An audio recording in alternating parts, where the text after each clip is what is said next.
The idea of repetition is a really important blues principle. And it's something I should actually put up here. I should actually underline it. Repetition. I think it's taken me a long time.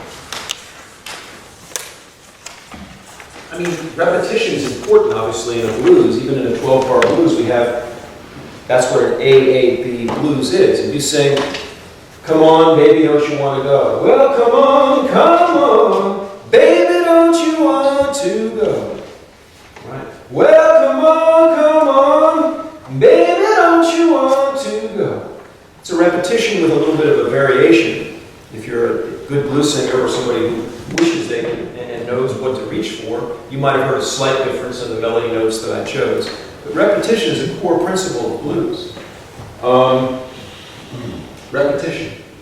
But I don't think what I didn't understand when I was learning, although I felt it when my own teacher, Nat Riddles, first played a slow blues sitting in front of me, and I was blown away. I didn't realize how powerful rote repetition in living blues music could be. So I'll play something. Here's the kind of thing. So now we're playing F harp. You all have a C harp, by the way? Mm-hmm. So make sure that it's there when I do some stuff. So this is the kind of thing Nat would do. So he could do that, the Rice Miller, Sonny Boy Williams and stuff, and I used to see him on the street. This is the summer of '85. How many years ago was that? 31? So I would have been 27. Yeah, I would have been 27. So what always amazed me, I was like, how did that work? How could you...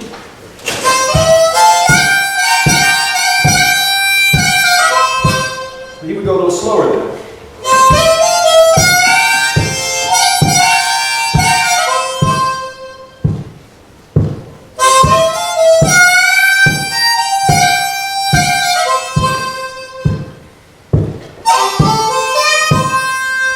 With the guitar changing behind you.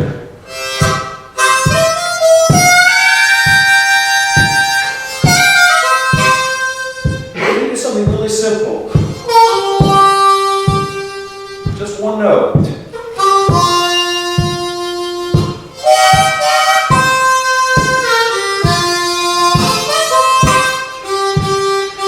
Now you think, okay, slow blues. Then you do the same thing again.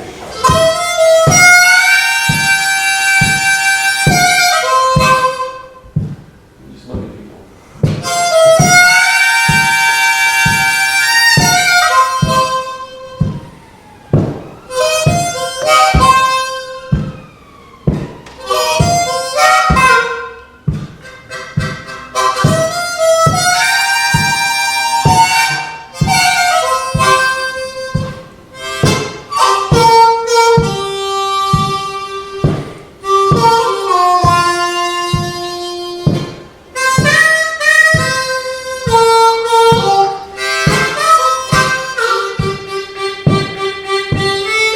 You know, he was not a particularly good singer.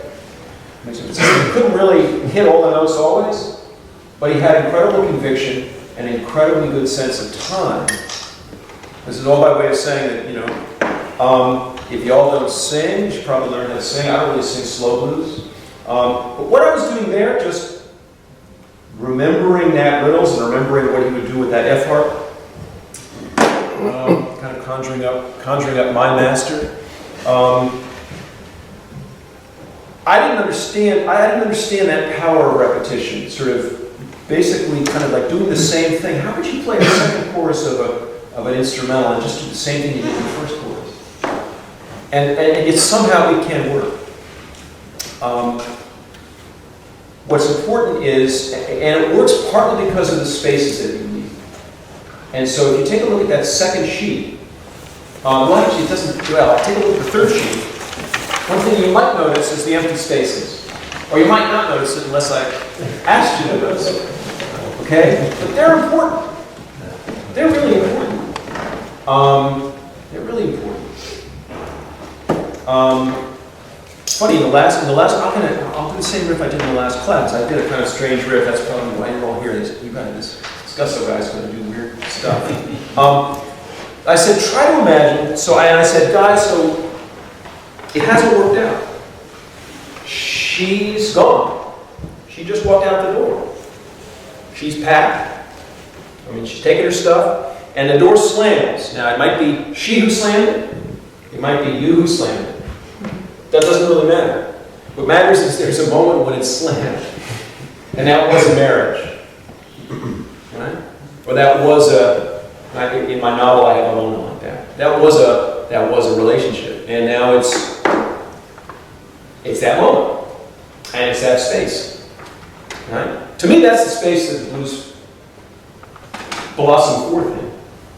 Right? It's that moment of there was something big. Well, there's still something big. Because you're there and you're full of whatever that feeling is. And the blues has to find a way of kind of tangling with that. If it's authentic, you're not authentic. If it's blues worth the name of blues, it has to sort of tangle with that. It has to deal with that space and that time. So what do? Are you crying? Are you yelling? Are you saying the same thing? Are you calling somebody names? Are you? And that's not what I did. What do? And what's the appropriate ceremonial function of that space? And how can the music take that and do something useful with it? Are you calling her back? Is that what the music does? See, I think Nat Riddles understood all this.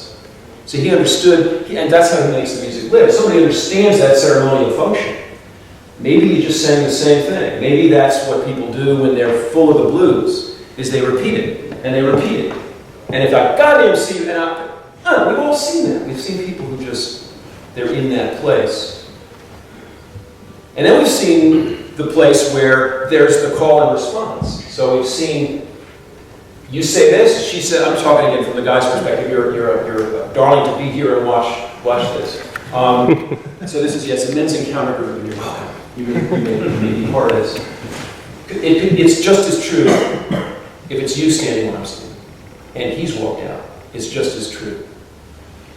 One can imagine call and response that's toxic. Charge, recrimination, yeah, me, and sometimes the most eloquent thing that you can do in that charged atmosphere is say nothing. Right? Sometimes they're just crazy, and you're a little bit less crazy than them, a little more incrementally less crazy enough to know that sometimes you just have to let it go and renounce and not say anything. And to me, that's, in a sense, the emotional analog for that silence that I'm asking you to think about is that. It's the moment when the feeling swells, right? That door's closed. What do I do now? Well, what blues does is it takes that moment. I hope this translates for those of you who are not native Americans. That's a little bit, that's where you are.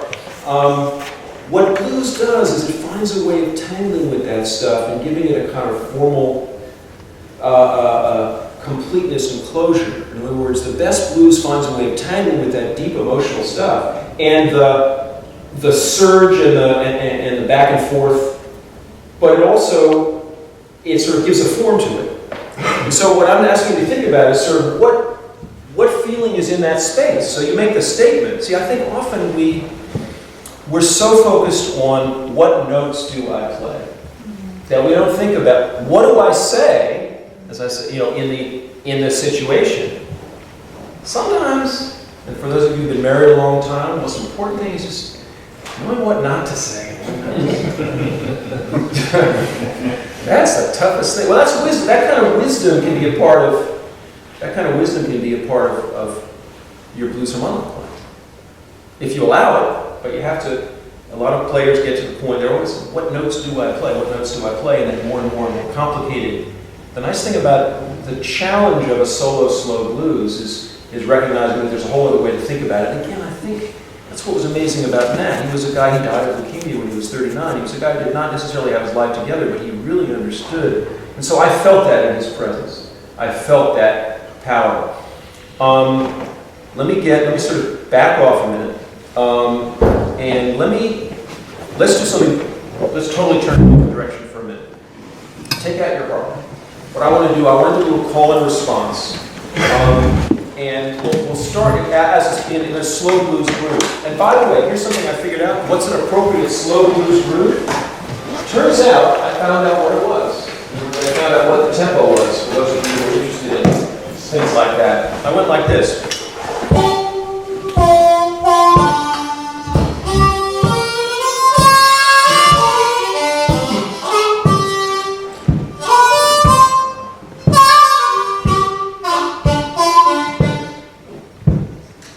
Now, when I came up with 66,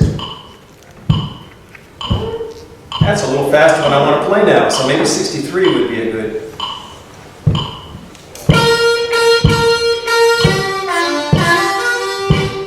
Maybe I should go to 60.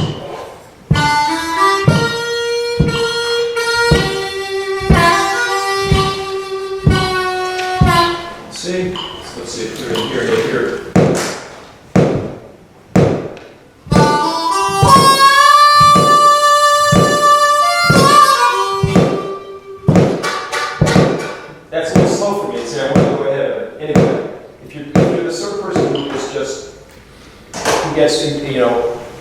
Who feels angst when I talk about the emotional stuff. This is supposed to be blues harmonica, but God, he was going really deeper than I want. And tempo, right? I'm fine with. Let's go back and forth between like the music school stuff and we're trying to learn how to play blues harmonica. And so a little bit of what I'm talking about, or emotional playing, should be a part of our teaching, right? I'm trying to just connect you. Again, because I think really playing this stuff well, the music will take you apart. The music will reveal, if you're somebody who's impatient and a little anxious, you're going to find it really hard to keep a steady, slow tempo. Right? If you're somebody who gets anxious in the presence of silence, right? You're going to play too many notes. Smiling. So, and I've been all those things. Probably, I'm sure, and that's how I know to talk about it. Right? So that a little psychotherapy is probably part of me teaching you how to play good, slow blues, because it's tough. You have to learn how to hold down that groove. So I'll tell you what, enough talk. I'm going to, at that tempo, I'm going to play something, and I want you to play it back to me as a group. So I'm going to start with the simplest possible thing. I'm going to play the 2-hole draw on my C harp at that tempo, 1 note per beat. Now this is hard at this tempo. You're going to want to play more than that. So the challenge is to lock in and to feel that it's enough. That's the challenge. To feel that at that tempo it's enough just to play boom, boom. So I'm going to go like this. And I want you guys to go bum, bum, bum, and then I'm going to go. And you guys? All right, so get your harps. So, and nobody play when I play, and then I won't play when you play. So we'll go back and forth. And then I'm going to get more complicated. Let's start with something simple where we're really locking in. Now, what's important is that you try to tap your foot. In fact, let's start with you guys just tapping your foot, and I'll play at that tempo so that we're all kind of together in the slow groove. You're going to find that you want to go faster, I think. But let's see how that works. I'm going to tap loud. So just tap, don't play.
exactly what happened in the last group of 25, which is that a few people did what I expected most people to do, which is, I didn't do a 4-blow. Raise your hand honestly if you played a 4-blow. Was it only you? Okay, so you might have done this.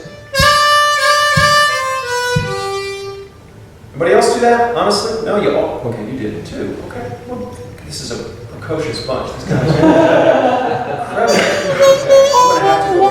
Yeah, so I bent the 4.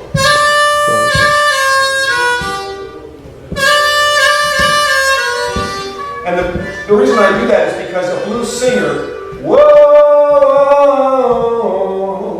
whoa. Actually, that's a different lick.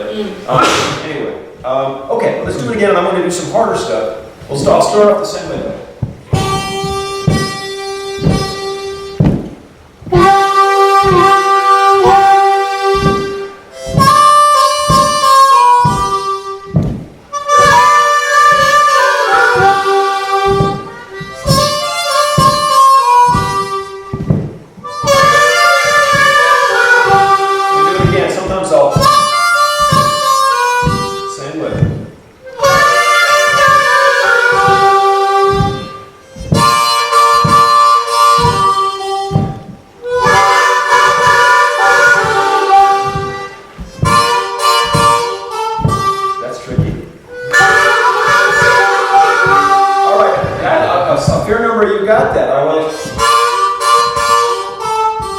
So I'm taking the 3 and the 4, and it's actually what's on that basic slow blues. I'm doing the 3 bent about a half step with some of the 4 mixed in. Instead of, that would be unbent, the bent 3 alone. Okay, try that, make that little sound.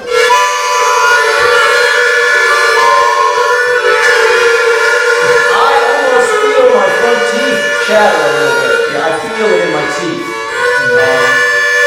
By the way, I'm doing all of this lip pursed. Are there people who are tongue blocking this? Is anybody doing that? No. You should know that some good players do. James Cottonwood. That's tongue block. I can't, that's not the way I play. My eye crosses actually.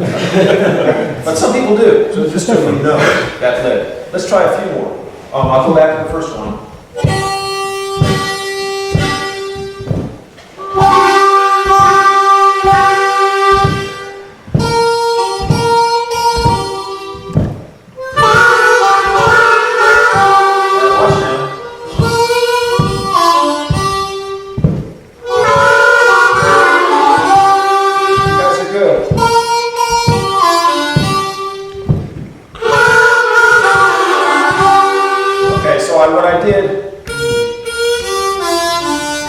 I did that blue third, and then I went 2-draw. I rolled off the 2-draw. Okay. So you're those of you for whom this is like, oh crap, I'm in the wrong class. Hang with it and understand that you're going to come up to speed. Most of you are actually scarily up to speed. Okay. If I want to play, any questions so far?